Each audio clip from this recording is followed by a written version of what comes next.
A big thanks to Squarespace for sponsoring this week's video. Well, morning everybody, and fantastic to see you all again. If you're anything like me, you get stuck in old habits. You know, if there's amazing conditions forecast, then you go back to the places you know, which makes complete sense. And I definitely think you should do that in the best conditions. But what I think is so important is to broaden the horizon of places that you know. And that is scouting. And that's what I'm doing today.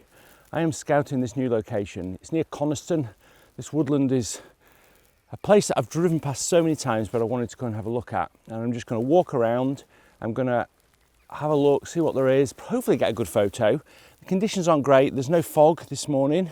I probably should have come here yesterday, which was last Sunday's video, but I didn't because I think it was foggy. But I still think it's going to be good. I still think I'll be able to find something, and then I'll just add it to that list of places that I know about when the conditions are good. So I'm going to have a look down here. There's so many silver birch. So this is looking pretty good. I mean, I don't think this is going to quite work, but it's the sort of thing I'm looking for really. So sort of coppices of trees like this where, you know, the trees are just growing maybe out of some interesting things like these rocks. There's a wall back there. The sky is always something that I'm thinking about as well. So I'll talk about that in a little bit. But this is a good starter. What doesn't work with this? Well, this area that I'm stood here, I think is quite distracting. So you need to think about balance when you're finding woodland shots. And I feel like everything's just a bit on the right here. There's a nice fallen tree over there though. Oh, I love woodland photography. Let's go and have a look at that. So there's a few things in this scene that I think are promising, especially if there was some mist. And that is, we've got this fallen tree. It's quite messy, but I feel like it potentially could add something. There's this river running through, which I could explore a little bit more. But I think, again, it might be a little bit tricky. The wall I really like in the background because that sort of ties the messiness of the silver birch together. And then you can just see at the top the skyline. So I'm shooting into a hillside. And shooting into a hillside like this is something that I always look for. So that's why I prefer to shoot woodland on hillsides, because you can then exclude the sky, and then that just gives you one less distraction, which is so important in woodland photography. But yeah, I mean, it may be that I can just, you know, there's a really nice stream here, and there's actually, just let me show you this. There's quite a nice sort of, you know, using this as quite a wide angle shot like that. I think it's potentially really nice. You know, you could come back a bit, get these stones in here. That's actually really nice, isn't it? So I think I might set my camera up here and just take this scene. Again, I don't think the conditions are perfect. The sun's not up yet, which is good because I don't want any other distractions. But I definitely think this is worth taking. Again, it'll go in the record books. It's a good scout, and then it's fairly easy to find this and I can come back later.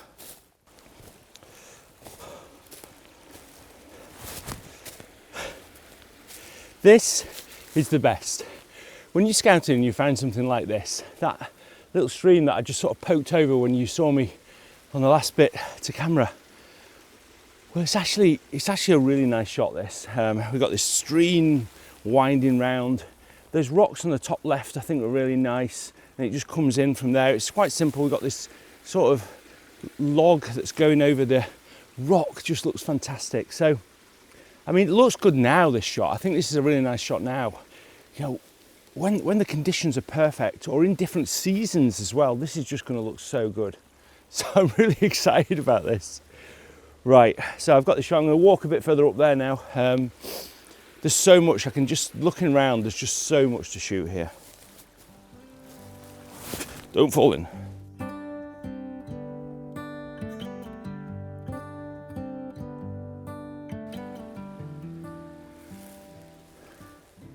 So one of the things that, this is quite nice. So one of the things that I always try and do whenever I'm scouting is try and use my phone a lot and take a lot of photos on my phone, because I think it's a quick way of just getting an idea of the location. Also, when I'm scouting, I obviously want to plot these on a map so that I can know what they're like, and I'll forget because I scout lots of places.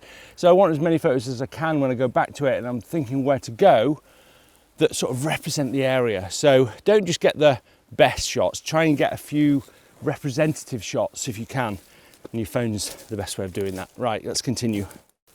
So I'm heading now more into this sort of more mature woodland, I think. I've come from where the silver birch are. Silver birch tend to thrive where things have been chopped down and, you know, old quarries, and there's obviously been some felling over there, but this is a more mature woodland. There's quite a lot of beech in here and a few silver birch and a few oak as well, but lots of moss, so that's what's really exciting me. So I'm going to walk down this valley a little bit and then probably just walk up the hill. I'm going to keep close to this wall here because I feel like this wall could be a really important part of the shot. It's quite overcast, which is good really, because it means I've not got any other distractions. I can just concentrate on the composition of the trees and shapes. And what I'm looking for is just that individual, maybe characterful tree, or a nice set of boulders, or like I say, a coppice of trees. Let's keep going. Oh, I love this. Hey.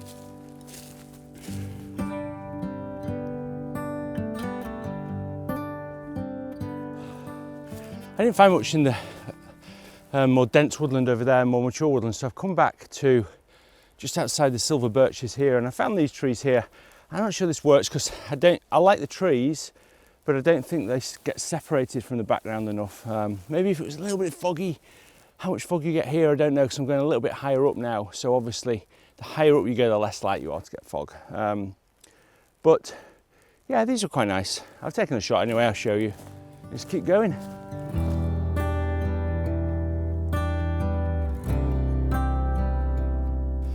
Ah, this is good. Planting new trees. Not many, but they must have, I don't know, about 50 new trees here. Which is fantastic. And yeah, this used to be, or still is really, a rainforest. There's lots of rainforests on the west coast of Great Britain, ancient rainforests, and there's lots of remnants of them, which are just like characterised by the sort of quite wet areas, mossy areas. There's quite often fern growing on the trees and things like that. But all around the sort of west side of England, I'm in the Lake District at the moment, is some stunning forest, but it's great to have new additions. So I'm going a bit higher now. I've come a bit unstuck down there. I've lost, it's a bit messy. So what I'm going to try and do whilst I'm here is go climb up to the top of one of these hills and then just see what the views are like, because I've not been up here. So I think that should be pretty good. So let's go and have a look.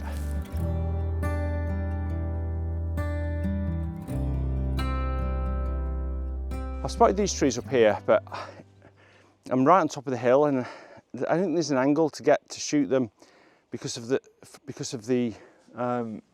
fact they're on top of the hill and there's just cloud behind them. It just won't really work. But if you come around here, and if I just have a look and show you around here, then now there's a nice wall and there's more to shoot, I think, down here. But if I go all the way around and shoot back down here, then I think this works really well. So I think that this down here, I can get rid of the sky, and then I've got these nice sort of boulders here, which look pretty good. Now, again, the conditions aren't right at the moment. I think I'm probably better trying to get those boulders in, come a little bit further over here, and maybe just shoot from maybe about here. So I can get the boulders. But this is really important that you just do move around when you're doing things like this. But if I get the boulders and the wall sort of like that,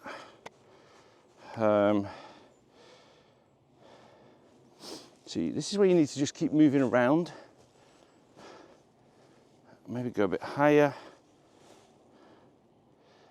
I think that was quite nice. I think the problem is that these boulders might just be a bit dominant. But I'm going to take that, you never know. And then I think I'm going to head down, or maybe just grab a coffee here and then head down. So whenever I'm scouting somewhere like this, a new woodland, then I always pay attention to where the sun's going to rise in the winter and the summer, and I try and use an app like, I don't know, a good one's Photo Pills, but there's loads of apps available. So here the sun's going to rise in the winter over here. Now there's quite a big hill. I don't think the sun got above that hill, I mean it's a bit cloudy, until an hour after sunrise. So if I did want any light in here, then I'm not going to get any light in here until an hour after sunrise in the winter. In the summer, then the sun is obviously going to be rising further over there. Again, I'm not going to get any sunlight here because there's a big hill over there. So I think it's just important to do that. You know, on the notes of the location, it's good to be able to say where the sunrise is going to be, you know, what that benefit might be. And then you can also put things down like, you know, this will be a good woodland when it's foggy, when it's rainy. Maybe it's a good woodland with also some views as well. It's not good in winter sunrise, or it's really good in the sunset. Now sunset here in the winter, I think will be similar, but the light's going to come from in that direction. So I think it's going to cast some really nice light through here, which could be really good. So all those sort of things I try and sort of log and jot down. I have notes for all the locations that I go to and little maps, and sometimes I do little drawings as well. Yeah, a little treasure trove. Right, where now? I don't know actually, the sun's coming out. I think I'm going to go back through here.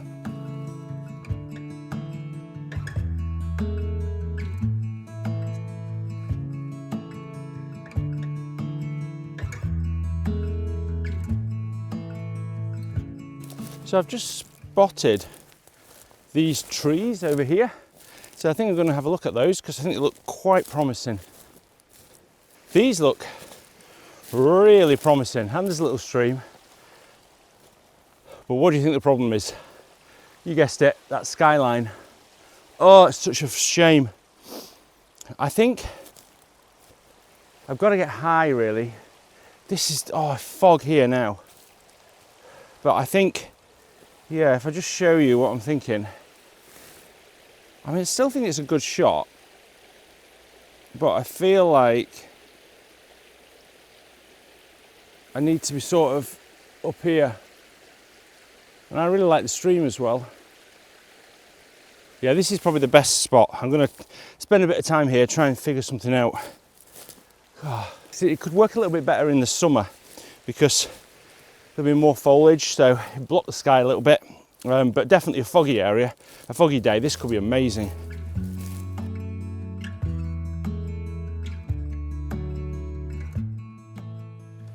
I'm actually, this is a good shot. I'm actually really happy with this. I think the sun might come out, and I usually don't like sunlight in my woodland shots, but the sun's just going to come through slightly, so I'm just waiting, having a coffee and seeing what might happen. It might come to nothing, in fact it's coming out now. Oh!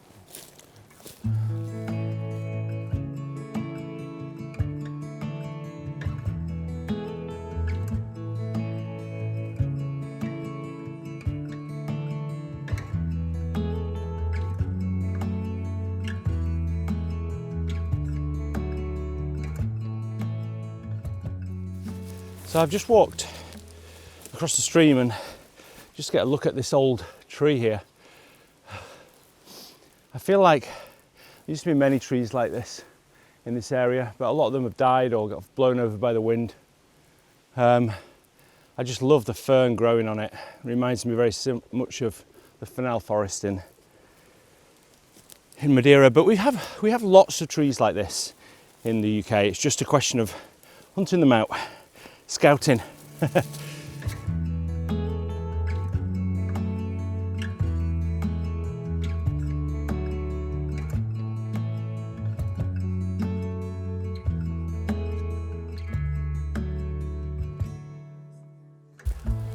I've just come across this incredible tree here, and yeah, it's just an oak tree that's just coming out the side of the hill.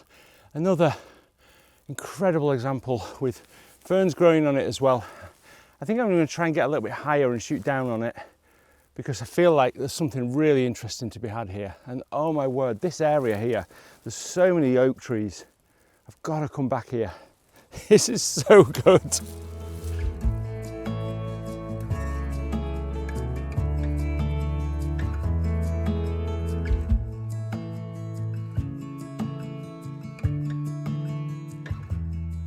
So as you can see, I'm back in my studio now and I am recording some voiceovers. This is how I do it. I use this mic here and it seems to work pretty well. I wanted to talk a little bit more about the mapping that I use and how I map the images, because probably people have got questions about that, I suspect.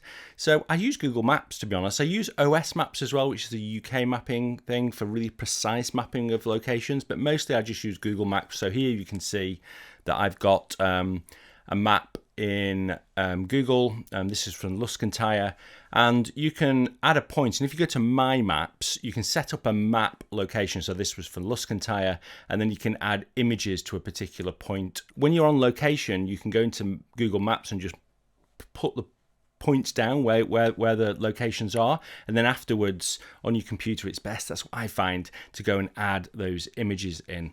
And it works really, really well. And I've done this for thousands of locations all over the world.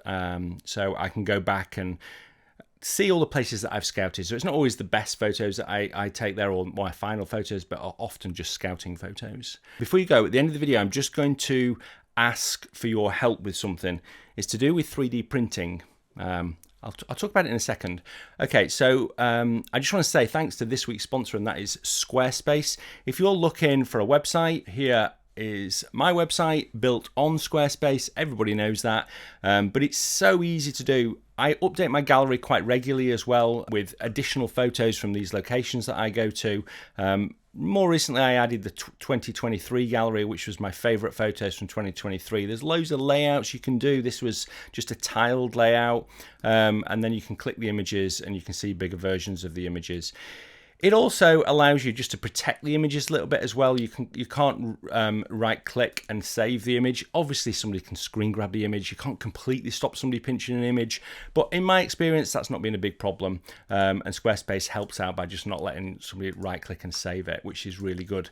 So if you're looking for a website or you're looking to set up a domain, then make sure you head over to squarespace.com, and if you go to /Nigel, you get 10% off, or use offer code Nigel, and it also really helps out the channel. So make sure if you're going to use Squarespace that you use that offer code. Okay, thanks ever so much. So 3D printing. So I've got a 3D printer. It's a bamboo 3D printer. I've wanted one for years and years and years, and I've finally got one. It was a Christmas present to myself. The first thing I did was a SD card holder, just a little thing I designed in 3D and put my name on it and extruded it. But there's got to be so many good things that we can do as photographers with a 3D printer. Maybe it's something where you just do it as a mock-up to try and, work out something that you need before you might maybe get it manufactured. Maybe you're trying to sell something, or maybe you just want to solve a problem that you know exists in photography. I'd love to know your ideas, and if you put them in the comments below, the most upvoted one I'm going to print on my 3D printer. And I'll show it in a video coming up. I'm now going to Scotland though, so I can't use it for a while, but I'm looking forward to see the comments. It's going to snow a lot, I think, in Scotland, so I'm going a day early, hopefully, to get there. Going to the Cairngorms. I can't wait to go there. Anyway, that's it for this week's video. Thanks ever so much for watching, and until next Sunday, bye.